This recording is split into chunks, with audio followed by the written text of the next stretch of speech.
Done. Logistics in order. Yeah. Good evening, ladies and gentlemen. Dear Kartike bhai, Sunil bhai, Patak sahib, and of course friends. I can see lot of known faces and certainly a very important topic. So, and we were talking just before the COP28 that we would have something, need to have something fresh from the oven. So we have Kartike bhai and Sunil bhai. We have, and so we're going to get something which of course is as watched, as witnessed closely from the two of them. So thank you, ladies and gentlemen. This is a very important topic, and we can see that what is happening in the climate and such important initiatives being taken. And we today our purpose is to understand what are the challenges and opportunities for India. Of course, the very important takeaway from COP, all the number of them, and important is that what is viable. And Sunil bhai, while we were walking, he mentioned that what is viable is the green, what is viable is the renewable part of it. So I think renewable thrust continues to happen, and that as much as renewable can happen, probably that's something which is the option which in the near future we can see. And thus every country, if I mistake not, is asked to double or triple the renewable energy generation in the year to come. Also, I understand, sir, and I would like you to throw some light on this climate finance, right? Finance goals again. That's one of the takeaways from the COP28. And climate finance goals very important, that there's somebody has to fund all the investments that are going into the initiatives being taken. And one important fund, one more thing, just the three takeaways that I read in the newspapers was also to fund the loss of assets like that because of the climate disasters that are happening. And so that is also one of the initiatives that COP28 discussed. That's I read in the newspapers. Of course, I would like to understand better from the experts that we have. So we have the experts, and fortunately our AMA Exco committee members. So we right with the right told them that we need your time, and we need to understand from you what is transpiring and what the challenges, opportunities that we could see from COP28 so far as India is concerned. I'll go ahead first. Of course, Patak Sahib is here, and I would introduce the two dignitaries to our expert speakers, and then we'll certainly, without much ado, get on to their presentation, their talk. So, of course, both of them are known. Ahmedabad, everybody knows them as environment people, and the initiatives that they have been taking, they have been supporting, they have been, mentoring so many of the climate-related initiatives. So, Kartike Bhai Sarabhai, founder and director of CEE, and I was just mentioning to the CEE volunteers also that I am seeing that this is a place to visit. So if you guys have not been to CE, I would certainly recommend that that it gives you a feel that yes, there's a lot we need to be doing, and the way the whole ecosystem is done over there. Uh, Offices across India. It's headquartered in Ahmedabad, closely associated with the activities of Nehru Foundation and Vikram Sarabhai Community Science Center. He is also chairman of Ambalal Sarabhai Enterprises since 1995, a pharma company. Today, the company is no growth path and formation of two joint ventures that the company is going through. He is a trustee of Sabarmati Ashram, also for preservation, Sabarmati Ashram Preservation and Memorial Trust, and PRL. Kartike Bhai has served on many committees and Ministry of Environment and Forests and Human Resource Development of the Government of India, primarily focusing on the greening of India's formal education and initiatives of biodiversity education. Currently Vice Chairman of Indian National Commission for the International Union Conservation of Nature, and he led the first international conference on the UN Decade of Education for Sustainable Development in Ahmedabad in 2005. A member of UNESCO Reference Group for DSD and International Steering Committee for the End of Decade Conference. He is member of Advisory Committee of National Council of Educational Research and Training, and the chair of the Earth Charter International Council. So we can get an idea about we can call him probably a green man, right? So that we have, and all the initiatives, all the life, all the perspiration that he would have put into so much of things that probably the generations would take advantage of. May I request Pathak sir to please help me felicitate Kartikeya bhai.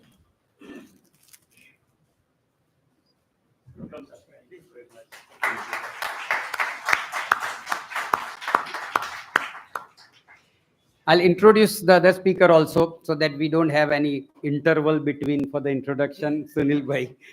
So no break. We'll have the seamless continuation from one speaker to another.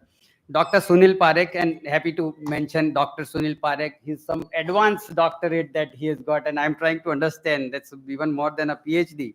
Senior Strategy Advisor at Zydus and Jubilant Bhartiya Group, and Director in the one of the oldest VC firms, that's Gujarat Venture Finance Limited, GVFL Limited, iCreate, and several startup incubators and angel funds. He is a co-founder of TechX Change, that's India-UK Partnership for Startups. He has 48 years of work experience with corporates in India, India, Africa, US, and he's been a delegate and speaker at UNFCCC conference, COP27 at Egypt in 2022. TEDx speaker, several seminars, empaneled arbitrator and fellow of Indian Council of Arbitration, member of several national industry associations like CII, FICCI, and many more. Dr. Parekh is awarded in Gujarat and nationally by esteemed organization, on the board of several leading NGOs, academic institutions, think tanks, and educational institutions, associated with the World Economic Forum Geneva as a founding curator AGS. He has contributed to the literature on Gujarat industrial development for Oxford University Press publication and ORF Foundation. And additionally, he is also a man who promotes a lot of culture in the city that I am doing. Pathak Sahib, may I request you once again to please felicitate Dr. Parekh.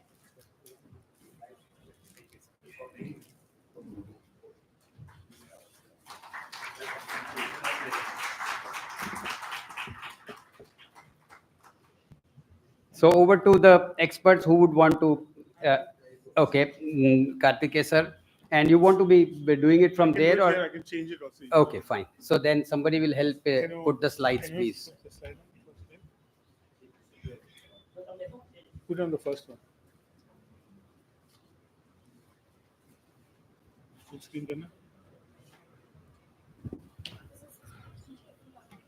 अच्छा, I can change it here also. I change it here.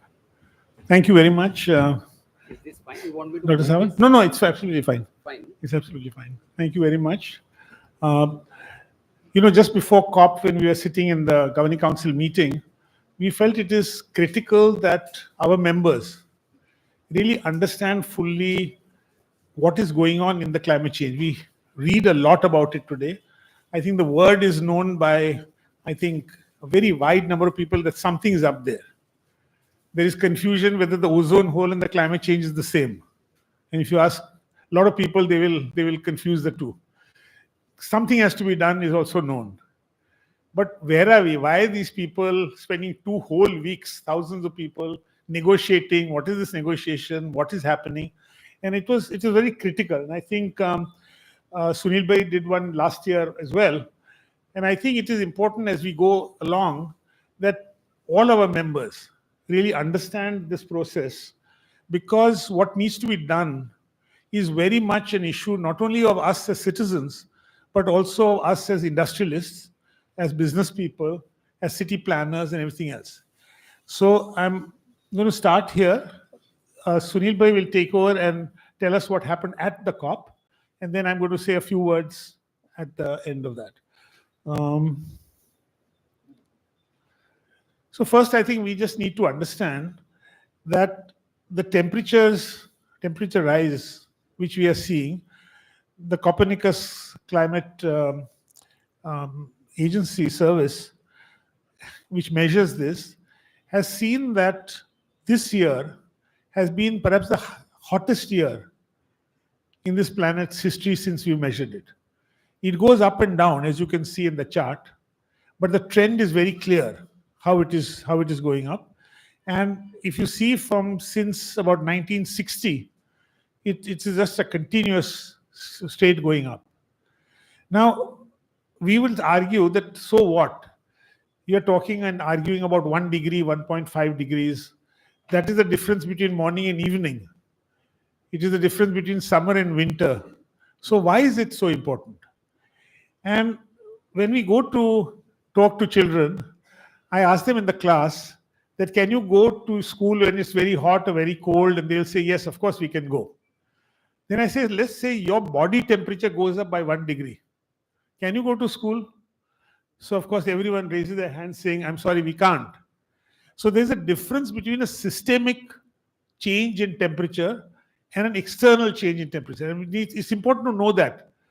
Even someone like a president of the US was standing in the snow in New York and saying, haha, look at these people talking about global warming when it is snowing. That is not the point.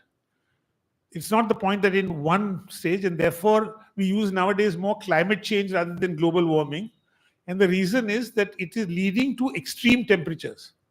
And we are seeing it in Ahmedabad as well. We saw recently, perhaps even a hailstorm in Rajkot. So this change which is happening is the average. It's like having a fever, which is why I've said Earth. The chart is showing that we still can do something. We still can do something. And those 4 lines which go up, one is a very optimistic line, which is that the temperature above what it was pre-industrial will not go up beyond 1.5 degrees Celsius. Now, this 1.5, we are very close to it. In fact, on some days, the Copernicus group has said that we have actually reached it on certain days. But on an average in a year, it is still not something which we have reached, which I don't know, my colleagues will say perhaps we are at 1.1 degrees or so globally. Can we stop it at 1.5? Now, when we had earlier agreed, we said, no, let us keep that as an absolute Lakshman Rekha that we don't cross that 1.5. We've even talked about 2. The line which goes right up there is taking you to 4. And even our scenarios, computer scenarios of what would the world look like if it went up to 4 is very complex because climate and this thing has huge effects. I mean, think of the largest water cycle in India, which is based on the fact that the summer our ground gets hot, and the difference in the clouds bring the rains and dump it on India. That is that cycle. Now, if you damage that cycle for India, you can just imagine what will happen. So, what is this about? And as I said, it's not the ozone issue; it's the issue of carbon. There is this greenhouse effect around the world. Most of you know it, and I'm repeating some of this because you might know it, but it's good to keep a few of these points in mind when we go into the points which Sunil Bhai is going to talk about on what needs to be done. So the balance was that Earth emits carbon dioxide or its equivalent, like methane, for instance, and others, and also absorbs. The oceans absorb it. Trees, of course, absorb it. There is an absorption. There is a cycle. It was a global cycle. Now, what has happened because of human intervention is that the amount which we release is much more than what is absorbed. That's basically the balance which has been broken. Here it says, for instance, that about half of what we have said is absorbed. Now, this has been going on for some time. And as a result, there is already a huge accumulated amount of excess carbon which is there. There is some space remaining. And the whole issue of climate justice, which didn't come up so much in this COP, but is something which all of us should be well aware of, that what is our position? What do we take when we say that we are emitting so much, we are not developed? Do we have more space or do we not? So business as usual, by 2030, you will go up to 4.48 billion tons, out of which India emits this thing. India emits that much. So the planet's absorption capacity is not adequate for this. Of course, we are trying to increase it. total emissions, this gives you an idea how Asia, which is in the red, and then China is the biggest out of it, India is the next one, and then some of the other countries, USA, Europe, and then some of the other, South Africa and other countries. So in total terms, India is a big emitter. China is, of course, a far larger emitter. So is USA. So when abroad people talk about India, they say, but you people are emitting so much. We don't like to argue that total emission because there is a global thinking that each citizen on this planet has an equal right to development, an equal right to have a lifestyle which is good. And therefore, you cannot calculate the total emission of a country which is perhaps already today the largest, most populated country in the world. We probably crossed China some months ago. And it's 1/6 of humankind. So the issues there are really the per capita issue. Now here, if you see the blue line at the top, which is USA, was 14, it was 20, it is sort of coming down, no doubt, which is a good thing. But look at where India's line is. This is the bottom blue line. India is going up, and it will go up because the minute we say that we want to be a developed country, Prime Minister has said that by 2047, we want to be considered a developed country. A developed country means that our energy requirement will go up. But can it go up responsibly? Can it go up responsibly? So we have two targets. We have to raise the economic level, and at the same time be responsible global citizens in this. So China is already at 7. You can see China, the way it is rising, it's a bit flattening now. Europe is trying to reduce. The world is about 4.3. But India is rising. So we argue that the fairness is to do with the per capita and not with the total emission. Now, in 1992, these conventions really came up. That is when the decision happened. That was a formal. I was lucky enough to be part of the India delegation way back in 1992. And at that time, these three things came up: the Convention on the United Nations Framework Convention on Climate Change, and then there was another one on desertification and on biodiversity, which we are not talking about today. The actual was entered into force in 2 years later, in 1994. And the parties, each country is called a party. The parties meet every year, and that is called COP. The meeting of the parties, the convention, conference of parties is COP. So we are now at the 28th COP, which is just concluded. And each year it's held in usually a different one. There are a few milestone ones. The COP3 at Kyoto led to something called Kyoto Protocol. And at that time, the feeling was that some of the globe can decide what each country will do, and there were commitments and everything else. That model was done but didn't work, really. And then after a lot of discussions, people were hoping that at Copenhagen there would be something, all the presidents did nothing. Finally, at Paris in 2015, that COP really led to the Paris Agreement, and which is still considered one of the main agreements which is there. The Paris Agreement was based on countries individually saying what voluntarily that this is my targets. So it was not India telling, say, Bangladesh, okay, you should do this, Bangladesh telling America. Individual countries had their targets, had plans, and that is what. I should also remember Paris Agreement for two things. India has been talking about lifestyles all the way from 92. And at 92, the senior President Bush said that if you're discussing lifestyle, I'm not going to come. The American lifestyle is not up for negotiation, right? So the word was quickly dropped. I think we should be proud of the fact that Prime Minister Modi and the Indian delegation finally managed in Paris to get the word lifestyle introduced into the introduction, into the forward of the Paris Agreement, which was lifestyle. And that whole thinking has gone into what is developed as Project Life by the Prime Minister. And as you know, in the G20 meeting, he heavily talked about that unless global lifestyles change, you cannot just change it by asking industry. And if all of us want to consume everything, but then we are blaming the power company, why are you emitting? But you are consuming. So that was that. And now we come to the COP28. There was a huge amount of people, 70,000 delegates from various sectors. But those countries which argue, you should just know that there are various groups, and these groups overlap, and each one has its own interest. Of course, the 39 small island states have a very different stake in this than anyone else, because to them it's their existence. Their existence will disappear. It's not a question of feeling too hot or having to have too much rain. The country is not there. So they have a very strong thing, and to them, anything which does not stop at 1.5 and the finance required and everything else required for it is a failure.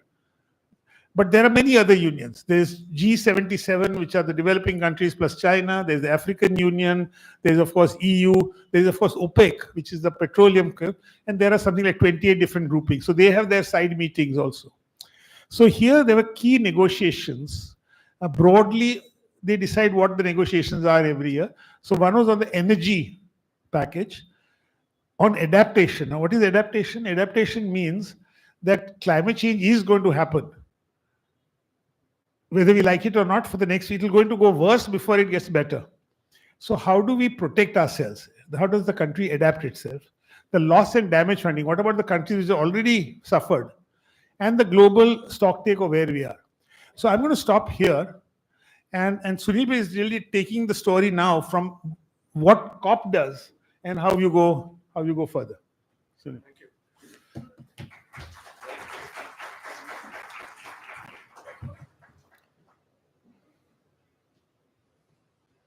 Let me presentation change. Let me first of all begin with a small comment that I think it's a very important day for me, because to sit with the giant of environment and sharing the dais with him, it's a matter of pride and privilege. I also want to thank my good friend Savan. He's forever looking for new things, and a wonderful guy who really looks at the big picture and brings some very, very interesting programs to us. I see Satyanarayan Dangayach here, I see Mohal here, I see Preeti here, I see Tushar here, Parimal here, a lot of good friends, and yes, Prashant Bhai. So all the people who are seriously interested in, Prakshal, you also seriously interested in it. So let me take you quickly without ado. November 30th to December 12th was 2023 in Dubai. The UNFCCC has 197 country signatories to the whole program. Altogether, during the year 2023, 283 events have been held. So we feel COP is just one big element, but there are so many of them that are behind the scenes, and 23 of them other than COP were held during COP in Dubai alone. So it's a gigantic machinery that works throughout the year, and we'll try and give you a glimpse, as Karthikeya Bhai has given you some idea of the magnitude of the issues, the problems, and how so many sectors have to be dealt with. We only look at environment, we look at carbon, but there are so many other aspects there. This was attended by public, private, and social sectors. Government at all various levels attend the meeting. There is business, there are investors, there is civil society, there are academics, there are think tanks, there are experts, there are frontline communities that are affected. There are indigenous peoples who have really lost out in the bargain. There are startups in a very big way this time. And then there are multilateral organizations, World Bank, IMF, and the whole lot. And this year, COP28 introduced faith groups for the first time as a formal agenda item to bring religious leaders also into the picture. Youth were given much more prominence. Innovators were really looked at very, very seriously, and they had an opportunity to present and have dialogues with other things. And there were about over 75,000 delegates in the blue zone. Now, there is another zone which is called the green zone, where I am told that over 1 lakh people went. So, today this COP it's a gigantic exercise of networking as best as you can. Yes, got it. So this is the head of state. It always starts with the world leaders. Over 100 leaders all come together. You can see Narendra Bhai. And on two sides, you have the two tall sheikhs, and then one short sheikh in the middle. And then lots of people come together. This time, both China and Biden, US, did not attend the COP. So whenever this happens, there is this feeling that is not being regarded very seriously. But I think I'll let you be the judge of how successful or how otherwise it is, given the fact that what did we achieve. The fact that it was in Dubai led to the fact that some people call it dubious. The reason is that the boy who is creating the mischief was the monitor. ADNOC, the Abu Dhabi Petroleum Company, was the president of the entire COP28. So people, actually legislators from all over the world, wrote to the COP Secretariat, UNFCCC, saying this is not on. You can't do this. Anyway, he survived it. And what they have done is an important strategy, which I will again share with you how they managed it. And then there was also a paper leaked and reported by the BBC that his speeches were circulated and discussed with the oil companies prior to his actually making the speeches available in public. The largest number of oil companies attended this function, which was 60, which is both good and bad, because otherwise they don't come to this, they do all their work behind. And there were over 2,500 oil lobbyists who were granted passes to attend for this conference. UAE has zero tolerance to dissent. And in the green zone, people come to have actually dissent, because that is what they want to create, the issues that are affecting the large number of people. And he has also been known to talk to the former Irish Prime Minister to say that it is not the carbon that is a problem in the world, but it is unabated fossil fuel that is the problem. So don't chase the oil companies, chase the abatement. So if you can capture the carbon once it is generated from going into the atmosphere, then that is more important than telling the oil companies that you should stop producing petroleum products. Now, everybody has made a mockery of this statement because the technology to capture carbon is all in the air itself. The costs are out of control. There is no economic viability. There have been some experiments. And to say that this will solve the problem of all petroleum and all carbon that is going into the air was hogwash. So this was the profile of the man who was actually presented to us at the time of the pump. So my presentation starts with the fact that there are 4 Fs that the UAE sets itself a goal for during COP. We must judge anything by the goals that were set for it by the people who organize it. First was F, is fast track the emissions reduction. GST is a very global stock take, is an experiment that has been done for the first time since 2015 of the Paris conference, which takes stock of which countries have done how much in terms of carbon reduction. And this global stock take says we are heading over 2 degrees, close to 2.5 degrees today, if all the commitments that are made, and they are only pledges, it's a voluntary, if all the pledges are committed, even then we are heading towards over 2.5%. And therefore, the 43% reduction from 50 gigatons or 40 gigatons of total emissions to 22 gigatons was totally off track. The second is fixed deploy climate finance. We require $3 trillion a year, which is the size of the Indian GDP. And today, even the 100 billion that was promised, not happened. The third focus area was on adaptation, nature and people, lives and livelihoods. The fourth F that he wanted to focus in the conference was inclusivity. And this time he said, let's take the MSMEs along. There were the 4 themes that he had announced to achieve these 4 goals: technology and innovation being one major area, inclusion, frontline communities, keeping them in the center of all these 4 discussions, and finance. So issues, status, and challenges. What were the expectations of COP? I will spend one slide. I will spend one time on one slide for what has been agreed in UAE in COP28. What is India's story and what are Gujarat's steps that Gujarat has taken? A little bit of few pictures about what the COP looked like. So for those who have not gone there, I would encourage you to go to the next COP, because I think the green side is much more interesting than the negotiation side. And the last one, which Karthikeya is very good at, he has done so much work on this, is how do each one of us take some responsibility for the carbon and take some steps to cut our own personal carbon footprint, and what are few practical steps that you need to take.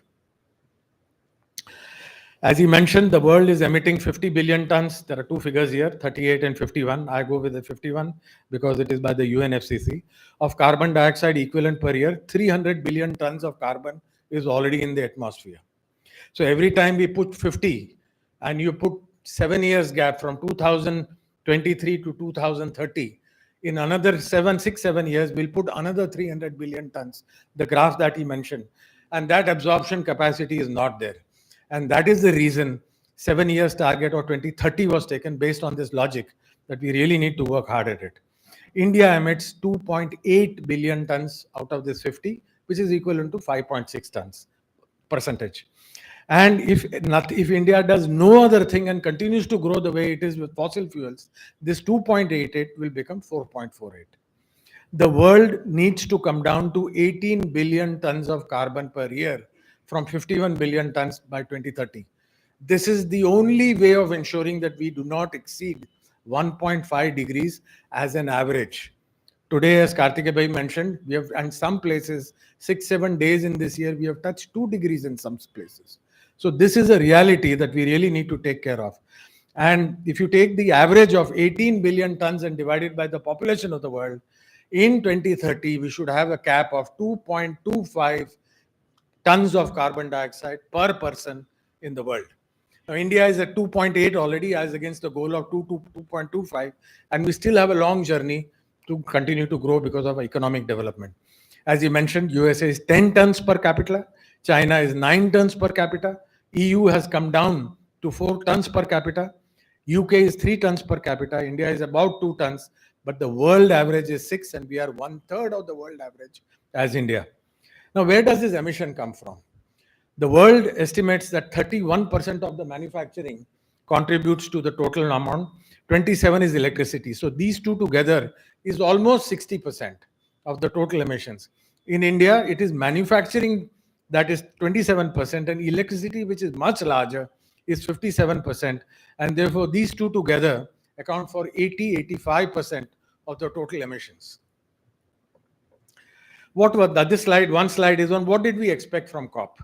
We expected that based on the fact that it was the hottest year on Earth. I mean, this is not a small thing to say. And the largest number of climate disasters, big and small, across the world. And therefore, there was a seriousness and a palpable feeling that something should happen. And the global stocktake was very categorical. We are way out of target and we need to correct ourselves. So the expectation was that delivering climate finance, huge cuts in this, remittances, and multilaterals has to be reformed. Because today the budget of the World Bank is $400 million, as against $3 trillion that is required only for mitigation. If you add the adaptation and the loss and damage, the World Bank and IMF are nowhere in the picture.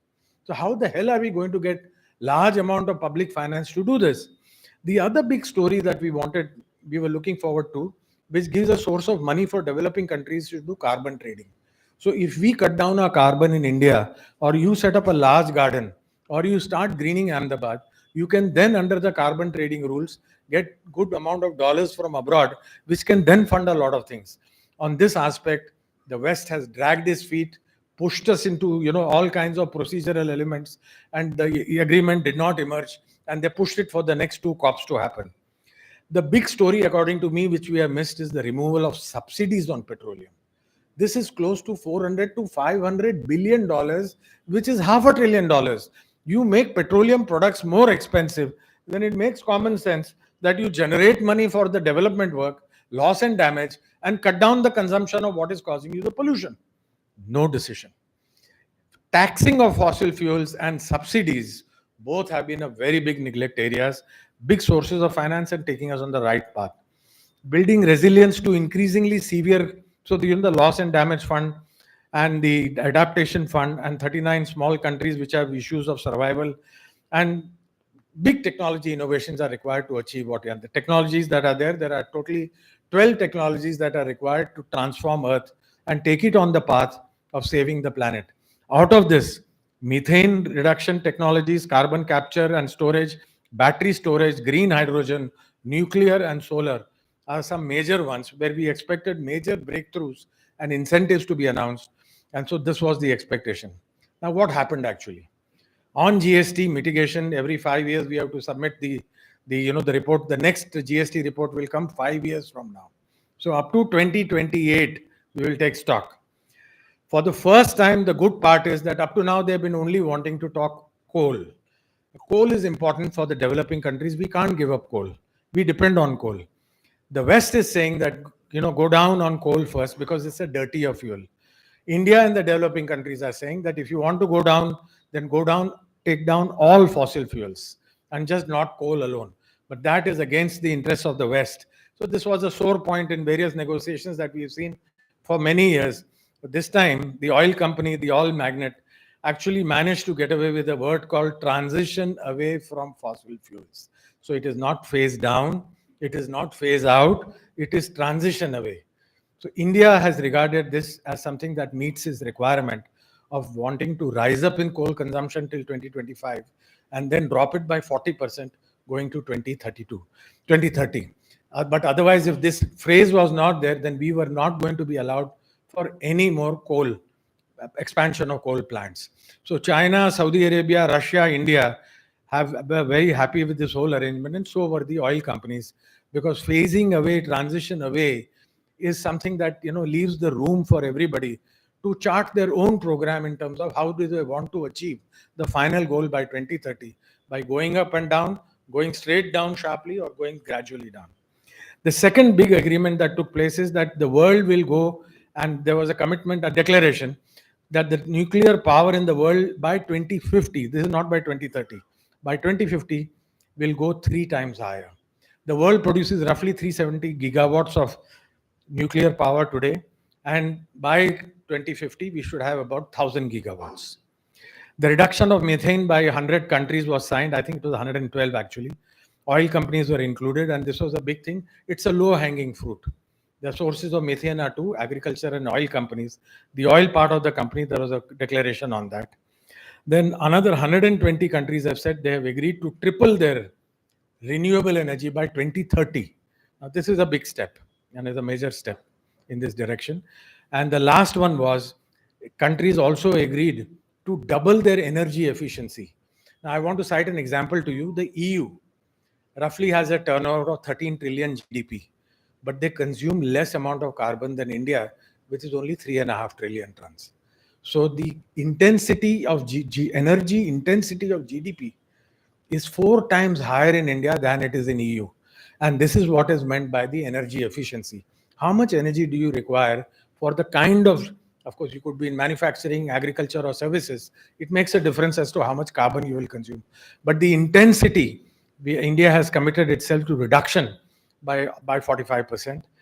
But overall, my feeling is that it is disappointing. The whole world was charged.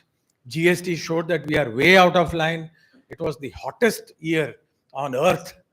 And yet, the kind of breakthroughs that we wanted in terms of massive, big announcements of reduction and financing of reductions did not take place. So to me, this is my take. People have different views depending on where they come from. Loss and damage fund was announced on the very first day, and it was a big achievement. Sharm el-Sheikh, I remember, it was announced. This time they funded it. 875 billion have been pledged, and UAE has contributed 100 billion. EU has given a very large amount, and surprisingly, out of 875 million, US has given only $10 million. Chicken change for a giant. But such is life. The second is GGA, Global Agreement on Adaptation. Now, this global, what happened at Sharm el-Sheikh for loss and damage has taken place on GGA. A framework has been prepared. Now they have to put the masala into it. They have to agree on the sectors. They have to agree on the indices to measure, and then finally decide on the funding. So this is an ongoing exercise for adaptation. Finance and justice and inclusive justice, $85 billion were committed for all the other sectors other than carbon during the discussions on health, on energy, on women, gender issues, and so on and so forth, which is also quite a significant amount. And a $30 billion Altera fund for energy transition was announced by UAE alone as its contribution to the whole exercise. And $5 billion out of this is meant for reserved for the poor, which is going to be leveraged to become 200 billion over the next 2 years. And the last was the realization came that technology, innovation, and startups all put together with the existing technology today, we can handle only about 30 to 40% of the technology needed to reduce the carbon is proven technology, which is commercially available, like solar and wind. All the other things like hydrogen and carbon capture and all that are extremely expensive. Some of them are at the nascent stage, and they are nowhere near commercialization. And therefore, The rest is still under development. These are the 12 technologies, those who are interested. This is a very good slide by McKinsey. Both Karthike and I liked it a lot. It says that you can break these 12 climate technologies, which will solve the problem of climate change, into 4 groups. One is called clean electrons, which consists of nuclear energy. Second is energy storage, which is batteries, lithium, and other forms of storage. Third is batteries. Fourth is heat pumps, and fifth is renewables. Then the second group, which is below that, is that the first one was clean electrons. The second group is called clean molecules, hydrogen, and sustainable fuels, synthetic fuels, and chemicals that can also be used. The third group of technology is carbon removal, CCUS, which is carbon capture and storage, and nature-based climate solutions. And the last group of 2 technologies, which makes it a total of 12, is about circular technologies and alternate to proteins and agriculture. Meat consumption is one of the major reasons why carbon dioxide and methane is emitted, and therefore the alternate to protein is a must. The world has to think of going vegan or vegetarian in order to survive on the reduction of things. Now, the important thing is those 4 round figures. These ones. These are the gigatons. If you see 5, 10, 15, and 20, all amount to 50 billion tons of carbon can be removed if these 12 technologies can reach a level of commercialization. So one gets a feeling of hope when one looks at this, that today we are not there, but 2030 is also not tomorrow. It's also 5-7 years from now that there is solution to this.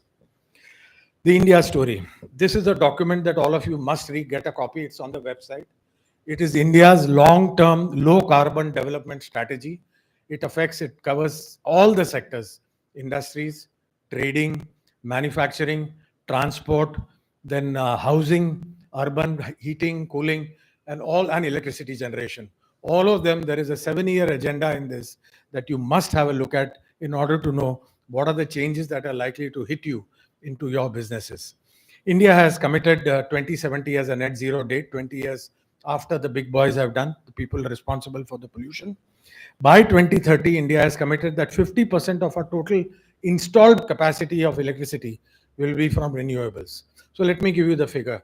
Today, India has 400 gigawatts of energy, out of which 100 gigawatts is renewable. By 2030, we expect that we will go from 400 gigawatts to 800 gigawatts. But the composition of 800 gigawatts will be 400 renewables and 400 carbon-based. So today's carbon out of 300 out of 400 will go to 400 out of 800. And the renewable, which is 100, is expected to increase by 300. So our carbon is going to go up till 2025-26, and then there will be a steep decline as we go forward. Reduction in emission intensity by 45%, as I mentioned. India is already at 36%. So this goal is eminently achievable for us. It is not the same standard as EU, but it is somewhere better than what we have been. The fourth is forest sinks. 2 billion tons of carbon worth of forests had been promised in Glasgow, but this commitment was not mentioned at all anywhere. I think people don't repeat the commitments, but India has committed to taking a forest cover increase to absorb the 2 billion tons of carbon that it is pushing into the air. LED lighting is something that's a fabulous story that is quoted everywhere in the world about how our country has actually embraced LED lighting to reduce our energy consumption. We have schemes for PLI, which we are all familiar with. It covers solar panels, PVs, EVs, batteries. And our ethanol blending for petroleum products has now, Gadkari has said that from 10%, which is all our vehicles are using 10% blend, we are now going to 20% blend of using ethanol based on organic sources, mainly maize and sugarcane. The estimation of money required to take India on this path of mitigation is $170 billion a year. It's not too much. We can't do it. And adaptation, this is the first time India has presented a 668-page document to the world saying that this is our adaptation plan. We have spent 13 lakh crores, which is 5.5% of GDP, in the year 2021 on adaptation. And India is now budgeted for 57 lakh crores over the next 7 years with a cushion of another 15 lakh crores in order, if there are any calamities that happen, then they will have the fund. And what is adaptation money used for? That's the last line, and this is important. But people say adaptation કેવી રીતે કરવાનો? આટલું ભયંકર બધું શરૂ થાય તો એના માટે તૈયારી કેવી રીતે કરવાની છે? So the tayari is in the form of coastal building sea walls near the coast, about 1.5 to 2 meters high, drought and temperature resistant crops. And for this, our millet is a very big savior. It is drought resistant. It's also a very good hardy crop. And therefore, this plan that has been taken, excuse me.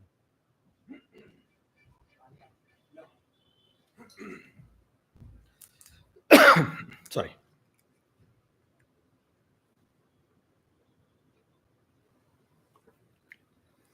The third is early warning systems. Before a flood comes or a typhoon comes, if you can warn these people at least even by 2 hours, the proportionate number of lives that are saved.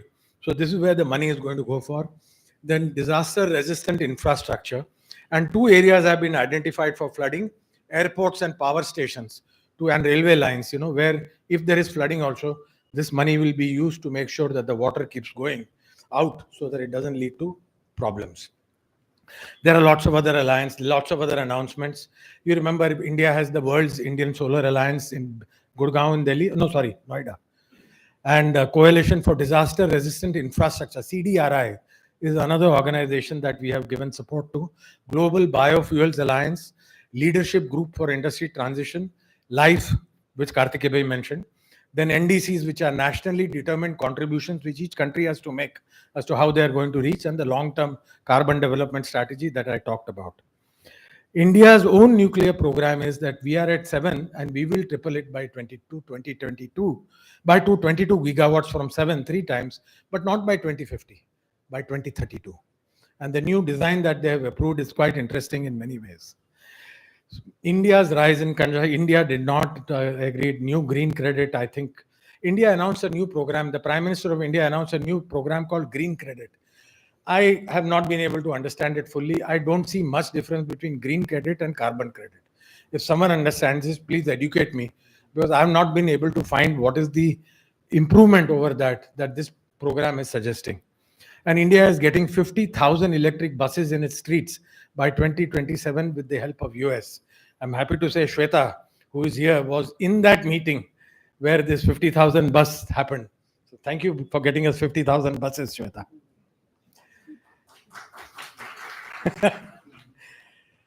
Gujarat, what has Gujarat done in this area? It's also good to know where we are. The State Action Plan on Climate Change, called SAPCC, is based on the nationally determined contributions of India. So it has taken its share of responsibility and announced this program. It has taken its share of SDGs, and they have a scheme called Panchamrit.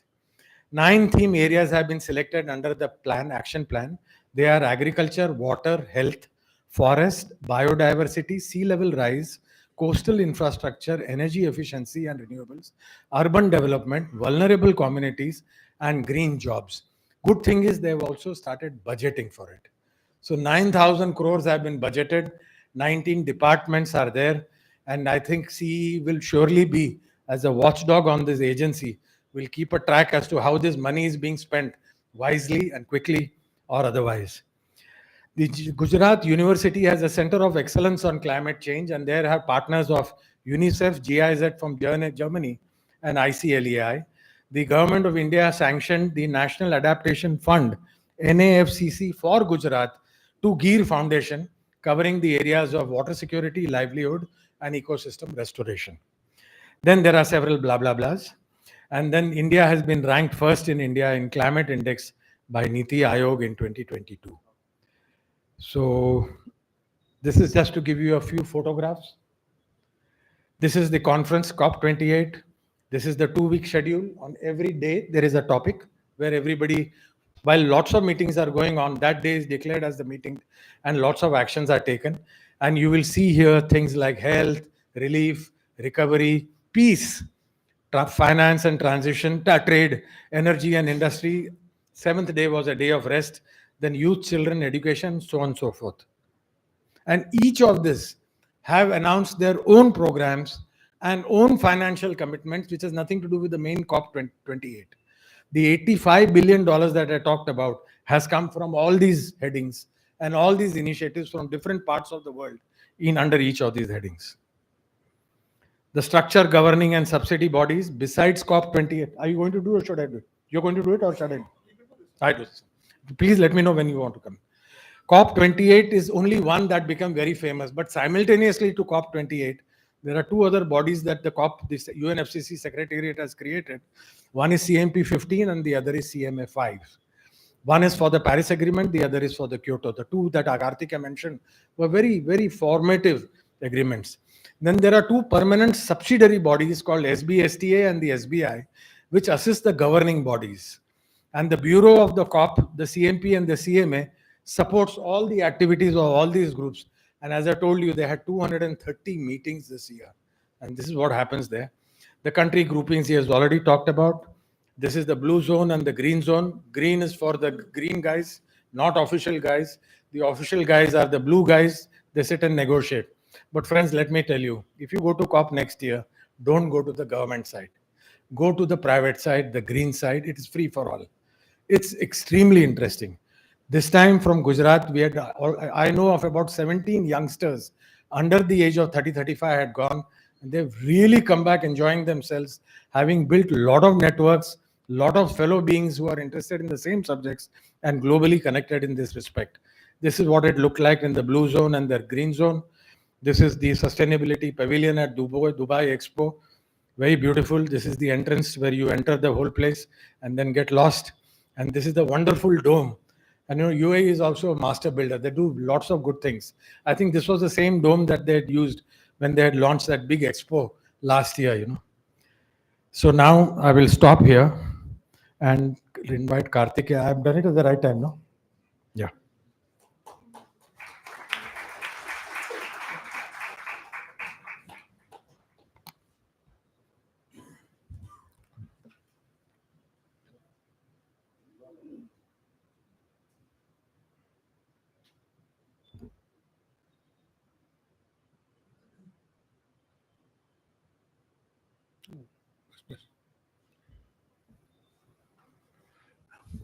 Thank you. I think we've got a sort of glimpse, if you like, of the very complicated nature of these discussions and how many different pulls and pushes there are, because it makes a difference to the countries.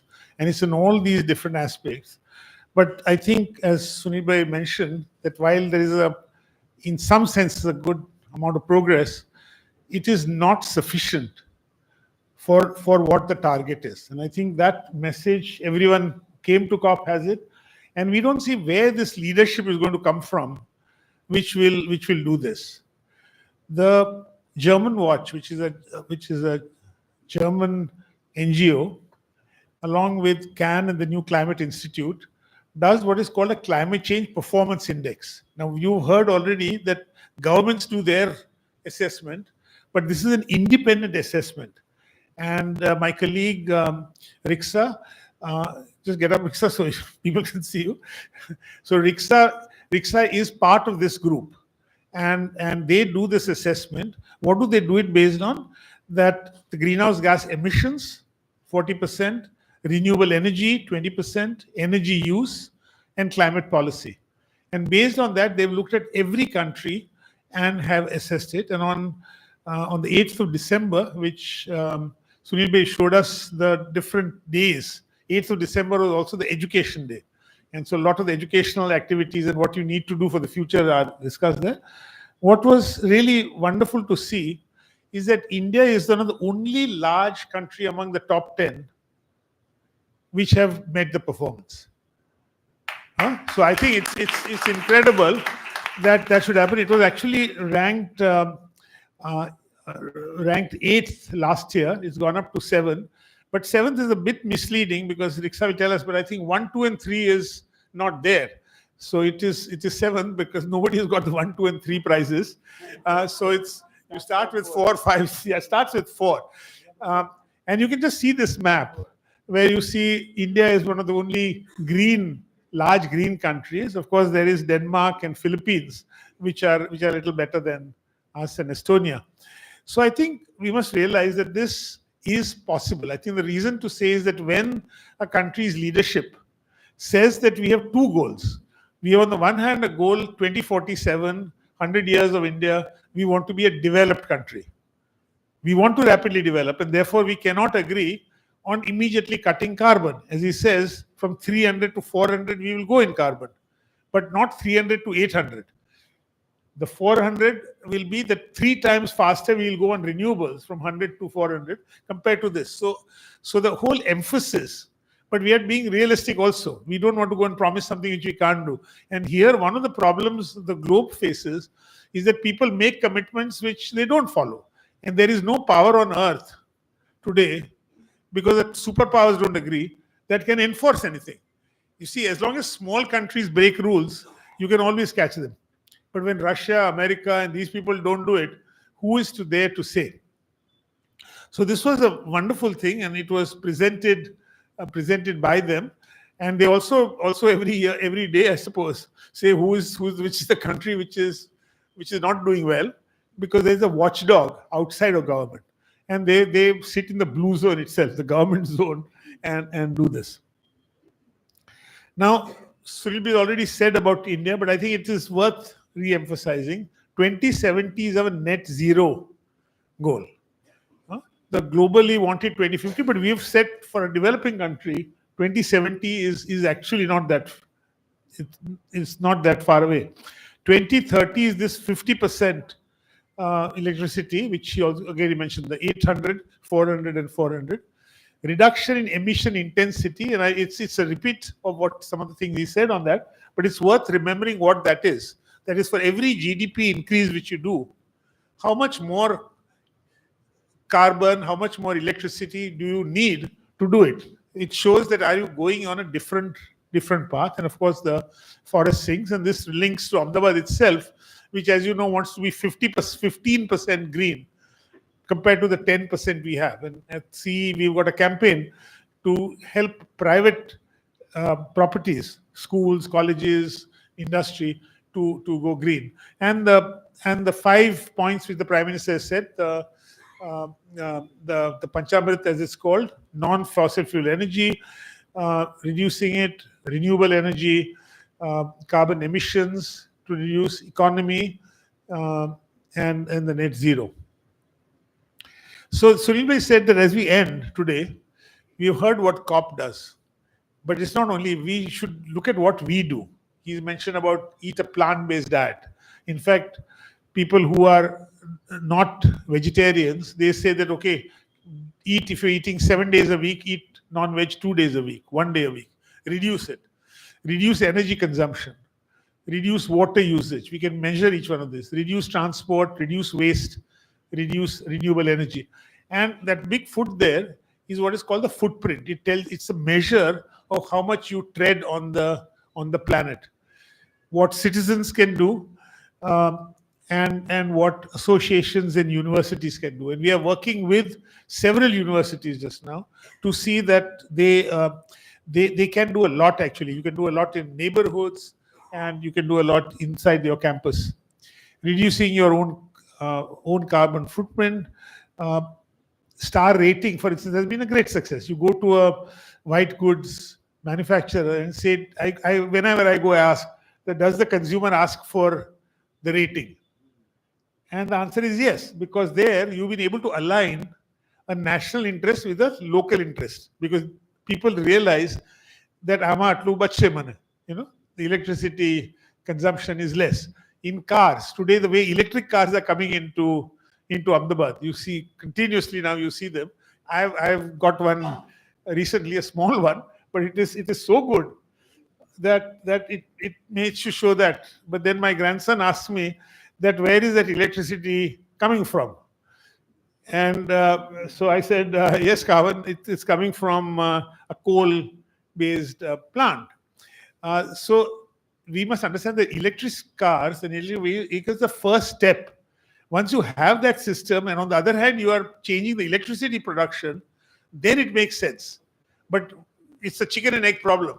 So I think both things have to happen at the consumption end and at the production end. What employees can do. Many companies are today coming and saying, our company wants to spend 2 days over all our employees. Please tell us what we can do. They want to spend every weekend. What can they do? Let's see if this works. Huh? Yeah, pass it. Bas. Ajay, pass. No. Pass it. Go back. The shake pass it. Yeah. Okay, I'll pass it. Next, I'll bus. So, you know, Motu karo. No, chellu. So, this footprint is someone, basically, there was a Swiss scientist and agriculture. So they think of land. Okay, can we convert everything to land? So you can calculate that, okay, how much wheat do I eat in a year? How many chapatis or whatever? And how much land would be required? It's an easy calculation. You can add waste on it. But you can convert it everything. What is your consumption? And that is the global footprint. Now, this has been going on for some time. There's a California-based Global Footprint Institute, which you can calculate your own. If I travel by plane, what do I consume? We were working in Hyderabad in 2005 in schools. And in a St. Mary's school, this is the hand of a little 10-year-old girl called Shrija. They put their hand, and our staff asked, what is this? They said, this is the handprint. Now, what does this handprint mean? The handprint, they said, means what we can do. So just like we tread on the world, we also have strength. Apadi pan shakti se. So handprint represents what we can do positively. And it was such a powerful, small idea. 2007, at a UNESCO global seminar, we introduced it. Today, there are countries all over the world which are using the handprint as a symbol of positive action. In Germany, there is even a German website which is talking about the handprint. People have taken ownership of it. And I think that there are not many concepts which started in India, that too in a small school, which have gone global in environment. In fact, the Time magazine, when they wrote 10 best concepts, they put the handprint. And we were very excited till we read that it came from Harvard. So our people were very upset. They wrote to Harvard, to that professor, and he said, I never said I got it from you, but they asked me, so I said Harvard. But because people don't have it in their mind, कि India थी पर वो कई concept आवी शके. But it's such a powerful concept, is going globally. I'm hoping that 2 years down the line, the dictionary will have it. But this is what it is. And the handprint action is, as he was also saying, individual level, family level, neighborhood, larger community, village, state, nation, regional, and global. We can take handprint action all over. So we go to schools and go to communities and do it.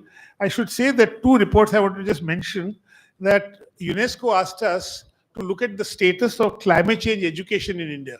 And this report came out about a month ago, which talks about what is the status of climate change education. As you all know, the National Curriculum Framework, the National Education Policy 2020, and the NCF has come out, and the textbooks are to be written. Now, they have this time, for the first time, introduced a compulsory subject called environment at the 10th standard. It is for the first time. It will be a subject which will be done every alternate day for 45 minutes in all schools in India. That textbook, to write that textbook, they formed a curriculum advisory group, which they've just formed. I happen to chair it. It is a great honor. In 2 months, we have to do it. But we are hoping that at least we are preparing the next generation. So while we are doing all of these things, at least there will be nobody in the next generation who will not know this. So I end because we need about 10 minutes for question answer. We end by saying increase your handprint and decrease your footprint. Decrease what you are doing, but increase what you can do positively. Thank you very much.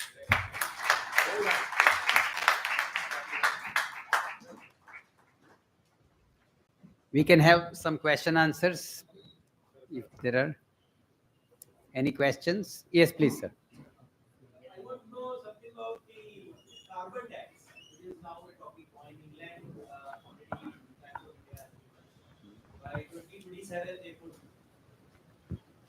So I want to know about the carbon tax. Instead of giving you something, they want to punish you.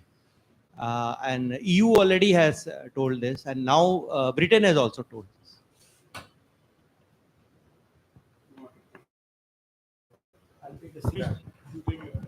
I'll start with the CBAM, which is the carbon border tax that Europe is wanting to impose on goods exported from India into the UA. I have tried to calculate what will be the impact on Indian industry. And our back of the envelope calculation, Savan, is that this CBAM is going to give us an average tax of about 4.5% on the total amount of exports from India into the EU. It's a very complicated formula of how you arrive at. It is a work in progress. It is difficult to assess because the kind of data that is required to actually calculate the extent to which your product has carbon in it, especially when it includes not only the carbon you consume in your factory, but also from your suppliers and through the entire logistics and supply chain. So it is going to be a very difficult exercise, according to me. But the overall impact is going to be this. In terms of the philosophy of taxation, I totally agree with it. In terms of the geopolitics of it, I don't agree.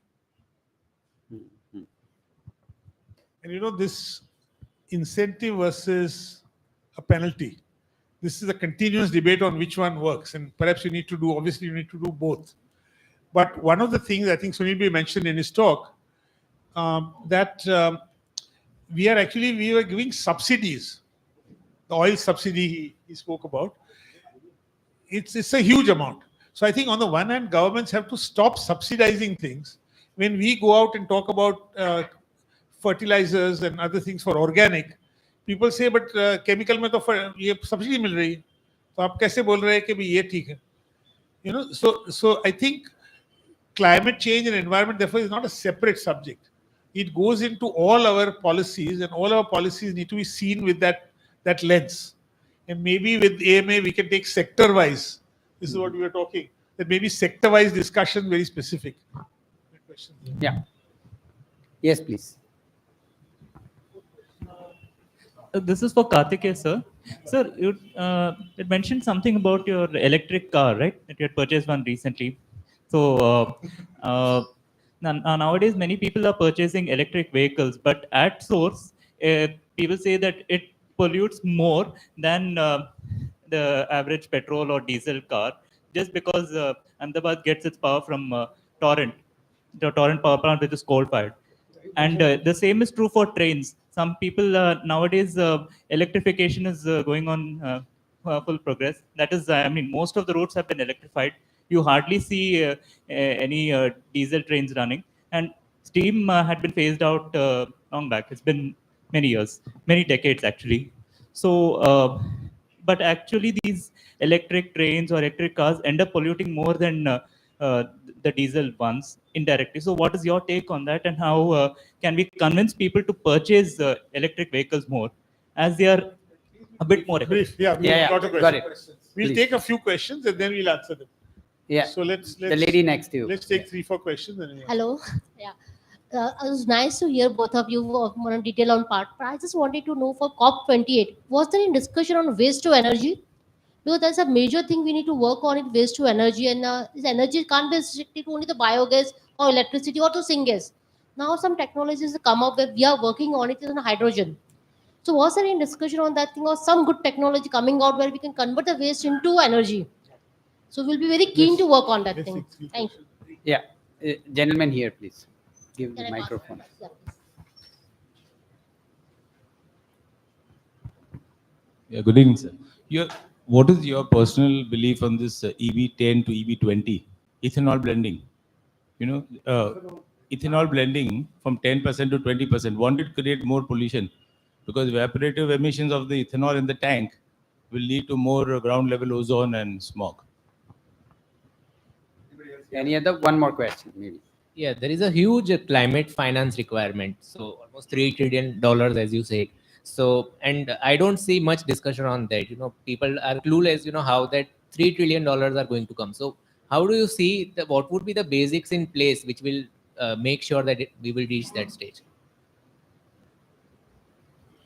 Okay, I think. I in fact already answered that question on EVs by saying that while EV currently certainly saves on pollution, which is also another problem we have, and the air we breathe here, so it clears that. But as long as the power comes from a central coal-fired power station, it is obviously not efficient way of doing it. The point is that we have to read these two things together. That is, India is changing its power production, and you want EVs. So if you didn't have EVs, then you cannot have that. Even if you change the other one, you cannot do it. So it has to be read together, and this is something which I've already answered. Sunil will answer some of the other ones, but in terms of some of these things, we didn't have time today to discuss the circular economy as such. Now, when you discuss circular economy, you come to the fact that what is the best way of using something. Now, you was talking about waste. Textile waste today, for instance, is burnt to some extent. Oil waste, mechanical oil, is also somehow it is burnt. Now, is that the best use of that, or should you reconvert it into machine oil or not? Should you use textiles in some other way? My colleague Tushar Bhai is sitting here. He's been talking to Surat Industries on what is the way to do it. If you can't do anything, you can do it. There are people who have developed our technology, for instance, plastic waste, that we mix it with bitumen and put it on roads. So the point is that there is not one magic bullet. We don't know for sure that this is the best solution. You can say that this is the best solution in these circumstances. So what might be the best in here might not be the best somewhere else. And the research is on. Therefore, there is a lot of amount which will have to go into research. You have a country where recycling is entirely possible. And so you have to look at that. First of all, we have to prevent waste going there. I have often said that when we started at CEE, we were on the tallest hill in Ahmedabad. Today, we are not the tallest hill because the tallest is at Pirana. So, no, it is Ahmedabad no uncha uchu. We would like again to be the tallest hill. And I hope that we are doing that. This morning's paper is talking about bacteria, which seems to be eating the plastic. Eating plastic in Pirana. So we don't know. There are lots of solutions, but the optimal solution, and that is why we stress critical thinking. There is not one magic bullet solution which works everywhere. In some cases, yes, finally using it for energy is a good idea. Heat saving. When we went to Kashmir after the earthquake, our School of Architecture students went there, and they were looking at traditional houses there.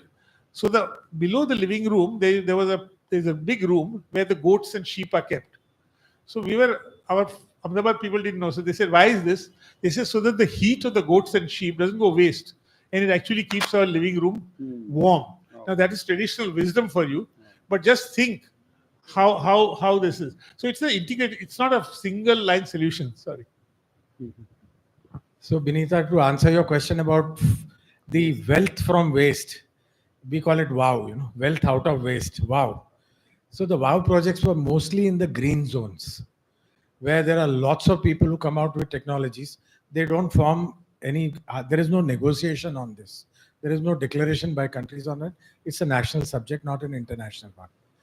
On the other element of ethanol blending, it is well known that the carbon footprint of ethanol is less than that of gasoline. So that question is answered. And the last question is about $3 trillion. So there are 4 or 5 papers that were presented that actually try to draw the attention of the world to 4 or 5 areas where such large amounts of money are easily available for doing these kind of projects.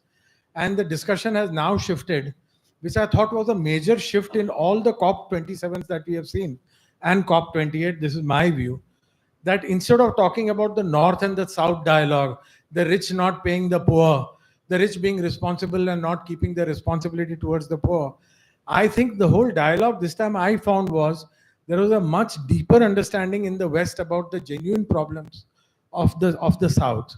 And the second thing was that market-based solutions for financing are actually emerging to come into the area of economic viable projects. So give you an example. About 15 years ago, Gujarat government gave 18 rupees of subsidy for every solar power unit that we produced. Today, solar is cheaper than fossil fuels. So this is what we call a mature technology where markets will work for greening India or greening the world. So that is a major source of revenue that will come, where people will take this whole opportunity. Our topic is opportunities for India. The major opportunity for young people like you is to look at projects that make money and green the place, and therefore actually take it whole further. And therefore that market-based incentive is one area. The other big source of fund is the thing I told you, we have a subsidy on petroleum products of close to $500 billion a year, $500 billion. This should be shot in a phase down program, and petrol becomes 2 times to 3 times. Automatically, people will start the green charger, the demand will come, and all the young people will start setting up solar projects. I mean, it gives such a big single regulation will give up. It's a huge set of money. The other source of money is these pension funds. These pension funds like CalPERS and some of these one in the US, each one is running into hundreds of billions of dollars. They are looking for the proper conditions to come to developing countries to structure their products in such a way that it makes economic sense for them. Here, governments can work out certain amount of annuity, which means if there is a deficit in the profitability expectation for the risk that they are taking in India, and if that risk premium is paid by the government, then the project becomes viable and there is a sense of sovereign grant behind it. So that model was also discussed at length, and these are all, each one of them can give you $2 to $3 trillion each. But believe me, the solution will come from the market, will not come from the governments. They take so much time to decide and discuss and decide that the best of us actually, just fall down from the table.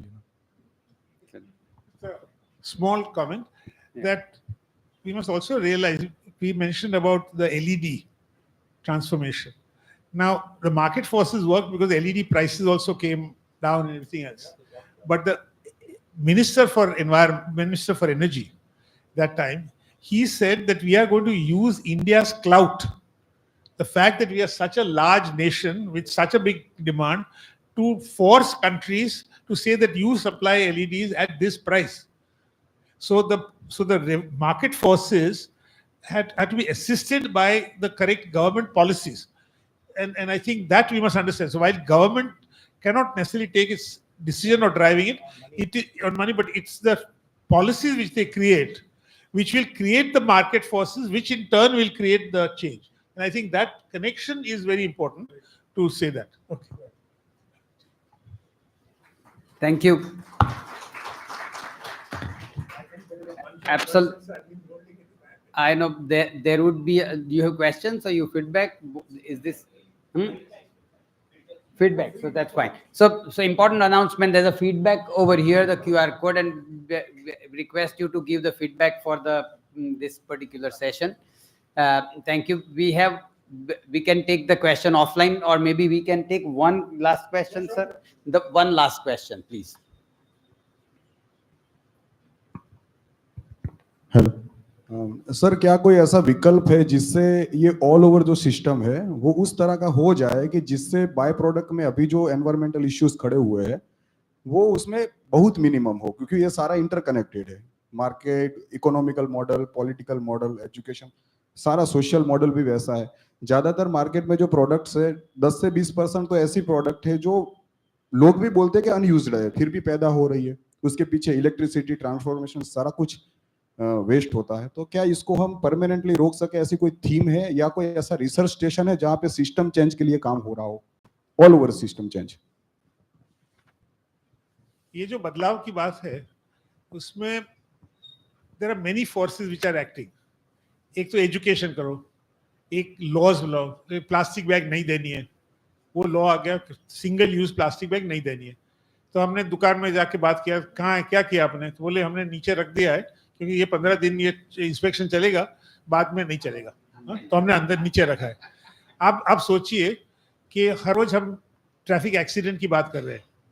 Helmet का rule कब से आया? Helmet कोई और के लिए नहीं है, आपके लिए है। तो भी आप अहमदाबाद में रोड में देखेंगे तो हेलमेट नहीं पहनते। तो इसलिए कंप्लायंस कैसे करना है, इसमें ये सब की शामिल। We need the positive energy, positive incentives. We need people catching something. हम अभी एक गोवा में बीच में गए थे तो सब लोग कचरा सब डालते थे। तो वो सिर्फ एजुकेशन से होगा कि एजुकेशन प्लस थोड़ा डंडा भी चाहिए? तो that is why it is a combination of these things. तो ये जो आप बता रहे हैं, तो हर प्रॉब्लम के लिए सोचो। कोई भी एक प्रॉब्लम आप लीजिए कि मेरे एरिया में मेरे को ये प्लास्टिक बैग नहीं चाहिए, कि कोई लिटरिंग नहीं चाहिए, कोई भी एक प्रॉब्लम तो you will come to it. So we are getting school children ये प्रोजेक्ट में लेके लेट देम अंडरस्टैंड कि what are the issues on which compliance is not happening. There are many good laws in India. Abhi, we are not, but compliance and compliance with readiness. Yeah, I think very important answer. It will be enforced initially and then it will convert into habits maybe. That's how it may work. That फिर सब जगह camera लगाने पड़ेंगे red light signals पे तो people get enforced and you will not cross the line. So thank you. I think very informative, sir. And certainly I think all of us had some idea, but today we have much more clarity on what transpires in COP28 and that the challenges that we are facing. Sunil bhai in one of his slides mentioned rightly that better than feared, less than needed. So certainly, so there is a ray of hope. And India, I think, as you said, one of that green India was something that we feel that that's a heartening situation that India is playing its role. So there's a commitment, of course, India in balancing it with the developed nation goal by 2047 is, I think, that the huge way of, I think, machinery administration or certainly the fossil fuel tax may be one idea. But I think one aspect, sir, and you can comment that 1,000 companies, the top 1,000 companies are supposed to report BRSR, the responsibility sustainability report. So in that case, because they have to report that BRSR, they go to their vendors and ask them, what is your carbon footprint? So the ecosystem is keeping in outside the government machinery also, that if my vendor is in the supply chain creating so much of carbon footprint, that is not the vendor, even if he's supplying me cheaper. So I think that such initiatives are also helping us. And of course, the important part is footprint and handprint. We are creating a lot of footprint. How it ultimately boils down to an individual habit of ensuring that we do not increase the carbon footprint and probably work towards that positive handprint. So thank you. Of course, at AMA we have changed all the lights to LED. So we are trying to do that. And of course, one good suggestion sector-wise, if we can take this at AMA and then implement the programs where we can educate the sectors, industries also. Probably there is one initiative that we can take at AMA also. So thank you for such a fabulous response, and thanks to Unmesh bhai for putting more chairs, because we run out of chairs, I can see in the room. And certainly thanks a lot, sir. This was so very helpful, and this was so very needed also for communicate. This was also YouTube live. I'm sure that we saved some seats, a lot of people on the YouTube. Otherwise we would have to open up some more classrooms. But thanks, ladies and gentlemen, and we'll keep doing this environment initiative programs, and we look forward to your participation, contribution, howsoever that can happen. Thank you. Thank you.